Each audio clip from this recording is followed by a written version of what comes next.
Democrats can't get their voting bills passed, so they voted to change Senate rules to give more power to themselves.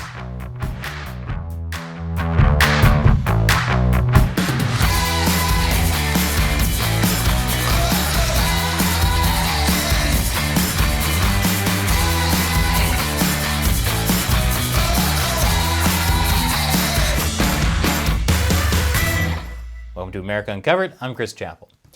You know, you really got to hand it to the Democratic Party. Pretty incredible. I mean, they control the House of Representatives, the Senate, and the presidency. That's 2 out of 3 branches of the government, and yet they still feel the need to completely screw themselves over. This month, Democrats tried to end the Senate filibuster, which is a terrible idea for Democrats.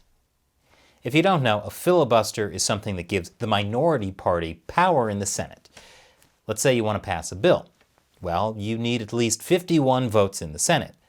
But before a vote can happen, senators need to agree that they've finished debating the bill. Senators who don't want a bill to come to a vote call for a filibuster, which continues the debate endlessly. Now, in the past, senators would actually have to filibuster. That is, make long speeches to delay the vote on the bill, like the 25-hour filibuster in the movie Mr. Smith Goes to Washington. But now, with more advanced Senate technology, senators don't have to actually make speeches to filibuster a bill. They just have to say they're going to filibuster it. Now, there is a way to stop a filibuster. It's called Cloture, which sounds like some kind of weird clothes-related torture. The cloture stops a filibuster, and it requires 60 votes. Otherwise, the bill is essentially done. The idea is either your party is so popular you have more than 60 senators, or you're going to need some kind of bipartisan cooperation to get stuff done. You know, compromise. Like they tried to teach you in elementary school.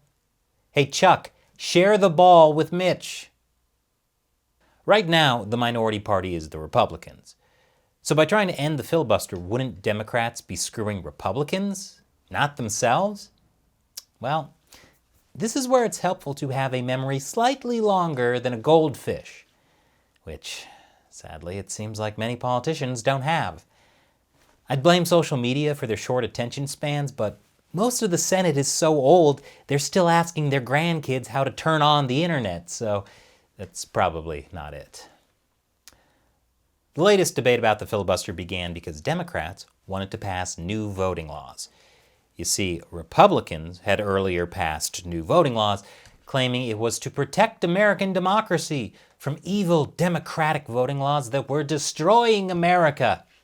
So now Democrats wanted to pass new voting laws claiming it was to protect American democracy from evil Republican voting laws that were destroying America. When will they realize they don't hate each other? They hate the reflection of themselves they see in the other. If you want to know more about the Republican voting laws, check out the previous video we did on it. I'll put a link to it in the description below. Last year, Democrats tried passing a voting rights bill known as the For the People Act, and it was blocked by a Republican filibuster. What's the point of being the party in power if you can't force through the laws you want? But if at first you don't succeed, try again. So Democrats regrouped and tried to pass another, more scaled-back voting rights bill called the Freedom to Vote Act. And Republicans used the filibuster again. But you know what? Third time's a charm. So Democrats combined 2 different failed bills into one mega bill called the Freedom to Vote John R. Lewis Act. Think of it as a megazoid made up of 735 pages no one has actually read.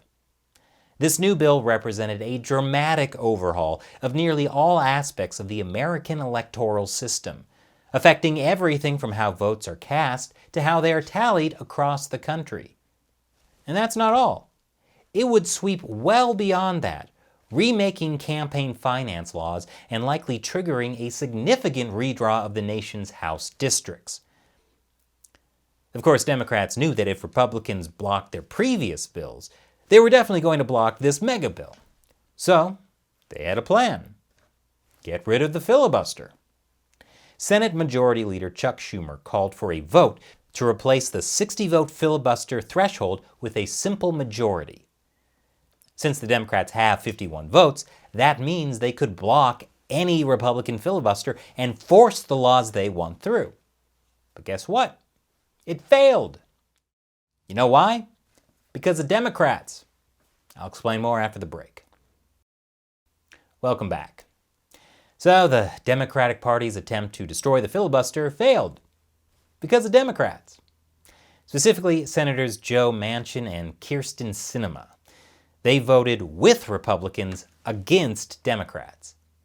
That's right, individual senators don't have to vote with their party, even though they get a lot of peer pressure to do it. Just like elementary school. But the fact that Manchin and Sinema voted against the Democrats doesn't come as a surprise. Both have been vocal about preserving the filibuster. Allowing one party to exert complete control in the Senate with only a simple majority will only pour fuel on the fire of political whiplash and dysfunction that is tearing this nation apart. And while I continue to support these bills, I will not support separate actions that worsen the underlying disease of division infecting our country. Eliminating the 60-vote threshold will simply guarantee that we lose a critical tool that we need to safeguard our democracy from threats in the years to come. She's talking about the future? Don't you know you need to live in the moment? That's why many on the left were upset. So Senator Kyrsten Sinema says she supports voting rights reform and legislation, but just not changing the filibuster to get it accomplished. Obviously, you can't have one without the other. Does she think we're dumb? Well, she might. Because there's a very good argument for why Democrats, even though they're in power right now, might not want to change the filibuster. Only in the Senate does the minority restrain the power of the majority. There's also a reasonable chance Republicans will win both houses in Congress and that Donald Trump himself could once again be elected president in 2024.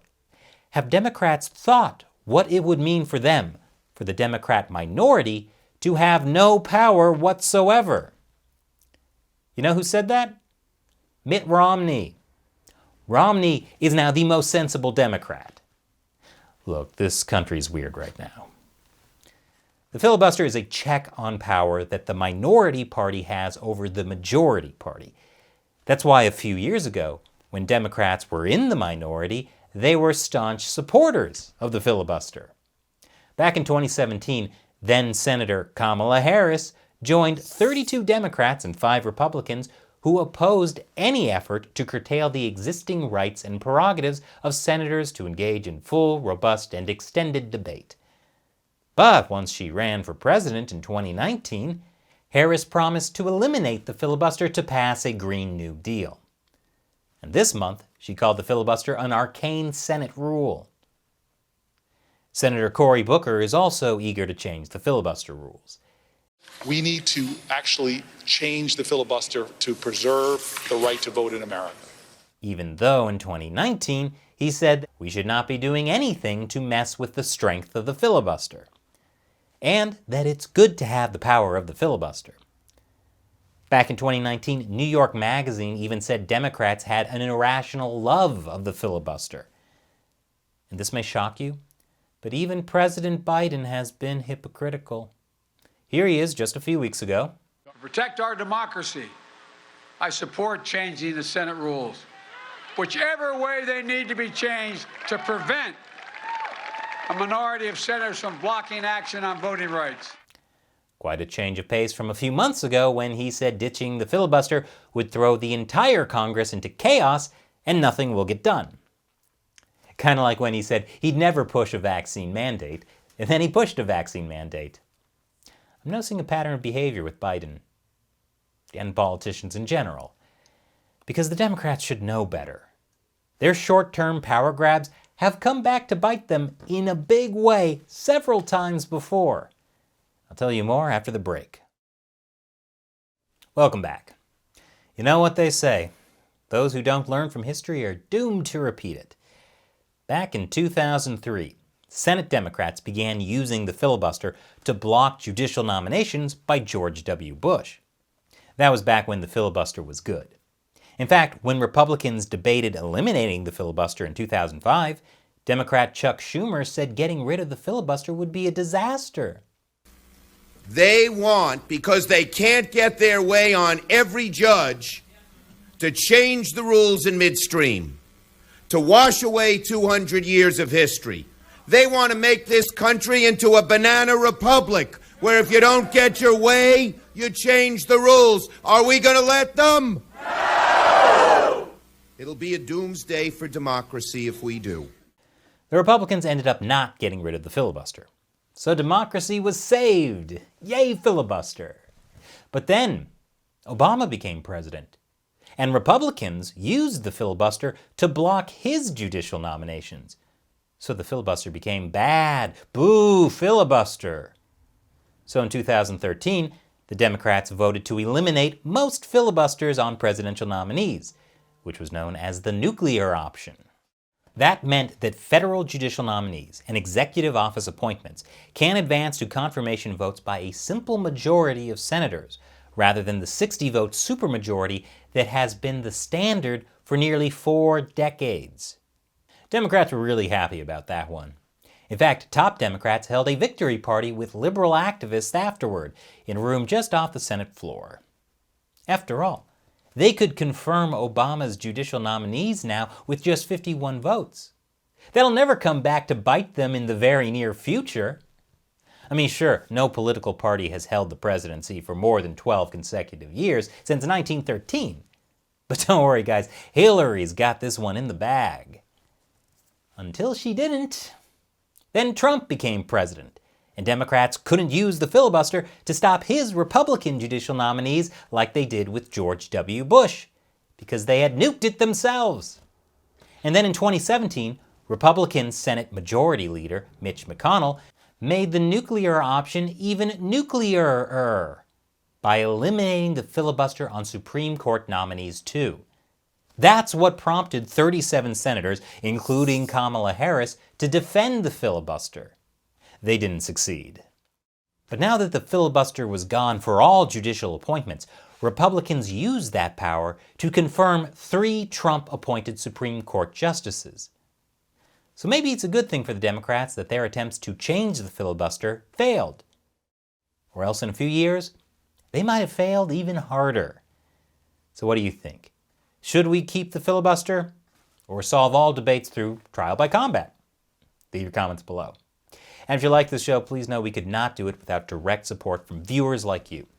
Visit patreon.com/America Uncovered and contribute $1 or more per episode to help us keep the show going. So click the link below. Once again, I'm Chris Chappell. Thanks for watching America Uncovered.